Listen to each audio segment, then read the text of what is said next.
Goods are article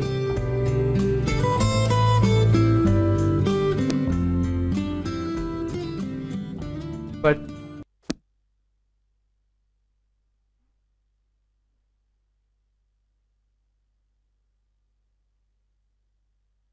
goods are article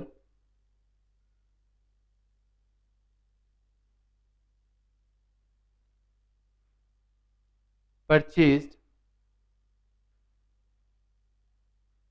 for resale or for producing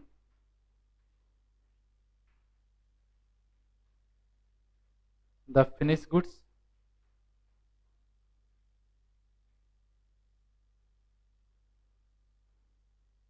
finished products लिख लो।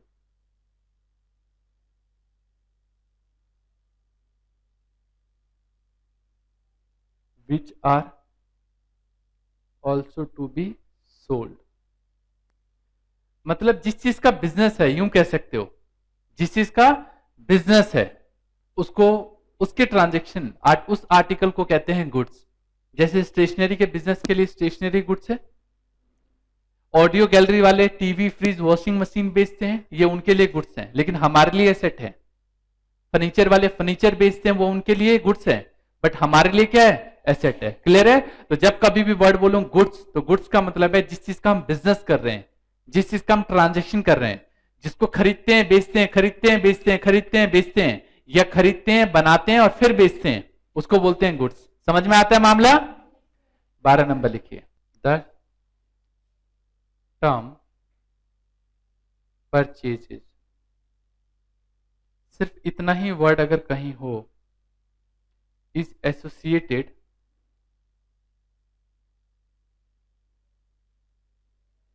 With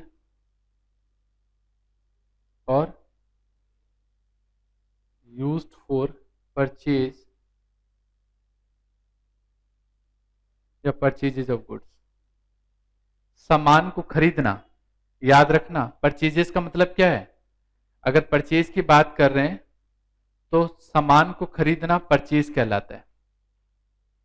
ठीक है जी?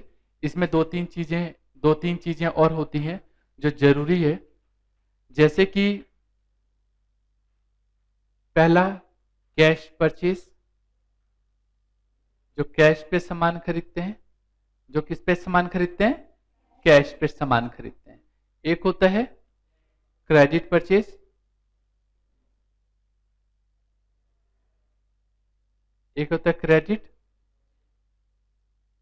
Purchase, जो उधार पे सामान खरीदते हैं, ये क्रेडिट का मतलब उधार पर। और तीसरा है सेल्स परचेज रिटर्न। परचेज, जो माल हमने परचेज किया वो हमें पसंद नहीं आया और हमने वापस कर दिया। याद रखना इस बात को, यहां पे जो बात बता रहा हूं ये बहुत ही इंपॉर्टेंट बात है।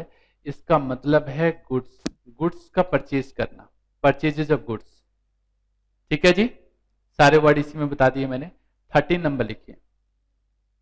13 नंबर, जब परचेजेज पढ़ रहे हो तो साथ में सेल्स भी पढ़ लो।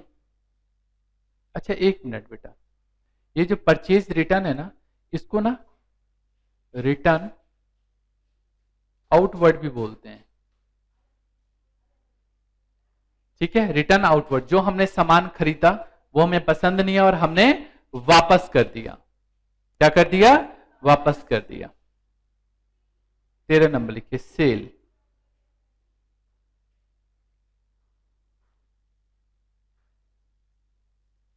सेल्स का मतलब क्या है? सेम वही कहानी जो यहां पे लिखा है हमने, यहीं पे बस नाम चेंज करूंगा, मैं कॉपी कर रहा हूं, पेस्ट कर रहा हूं यहां पे। द टर्म सेल्स, चेंज कर दीजिए जल्दी से। The term sales is associated with और used for sale of goods. याद रखना, गुड्स को बेचना।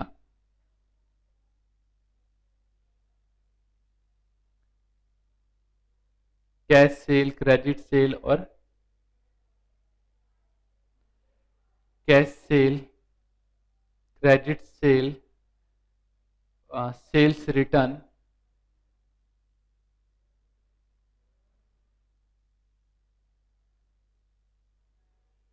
या रिटर्न इनवर्ड। सेल्स से रिलेटेड ये 3 टर्मिनोलॉजीज हैं।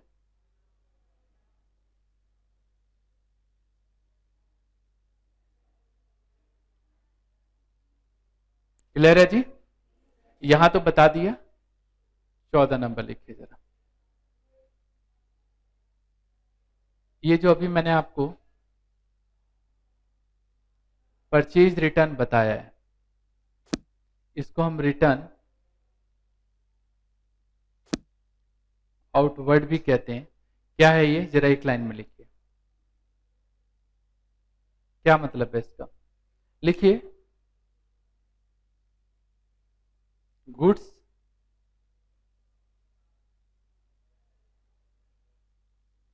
Return to the seller for any reason, किसी भी रीजन से। ठीक है जी? लिख लिया 14 नंबर? हो गया? 15 नंबर लिखिए, सेल्स रिटर्न या फिर रिटर्न इनवर्ड। जो हमने सामान बेचा वो हमारे पास वापस आ गया। कॉपी पेस्ट करूंगा, गुड्स रिटर्न, अभी सेलर नहीं है, सेलर की जगह नाम चेंज कर देंगे, रिटर्न बाय द कस्टमर।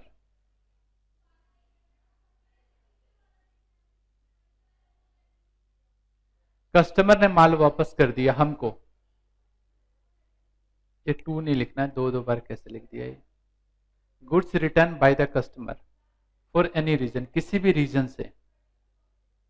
माल पसंद का नहीं है, माल आउट ऑफ डेटेड है, माल पुराना है, माल खराब है, कोई भी रीजन हो सकता है। ओके? 16 नंबर लिखिए जरा।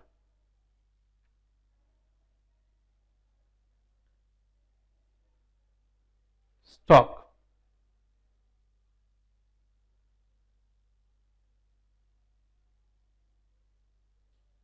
स्टॉक का मतलब क्या है?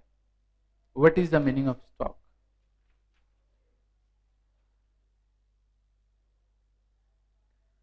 इसका मतलब है the value of those goods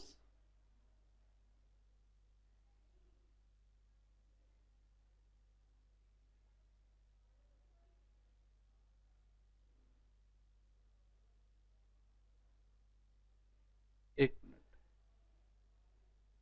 ठीक है, द वैल्यू ऑफ दोज, याद रखना यहां टर्म यूज कर रहा हूं goods, the value of those goods which are lying, which are lying unsold at the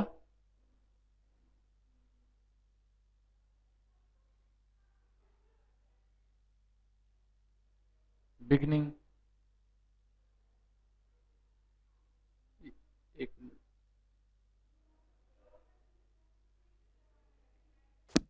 beginning या फिर एंड ऑफ काउंटिंग ईयर। जो अनसोल्ड पड़ा हुआ है ये 2 तरीके का होता है। एक होता है ओपनिंग स्टॉक, जो स्टार्टिंग में पड़ा होता है। एक होता है क्लोजिंग स्टॉक, जो लास्ट में होता है। ठीक है जी? समझ में आ रहा है? इसके अलावा कुछ और होता है, जैसे कि स्टॉक ऑफ रॉ मटेरियल, इसके अलावा भी होता है। ये तो अगर मैं बोलूं ओपनिंग स्टॉक और क्लोजिंग स्टॉक, तो बेसिकली ये फॉर करते हैं फॉर ट्रेडिंग बिजनेस।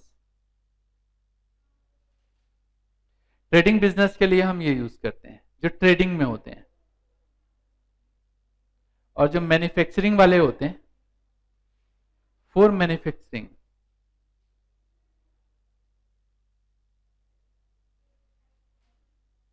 बिजनेस। जो मैन्युफैक्चरिंग बिजनेस में होते हैं इसमें तीन तरीके का होता है। एक होता है स्टॉक ऑफ रॉ मटेरियल, जो रॉ मटेरियल होता है कच्चा होता है। एक होता है stock of work in progress,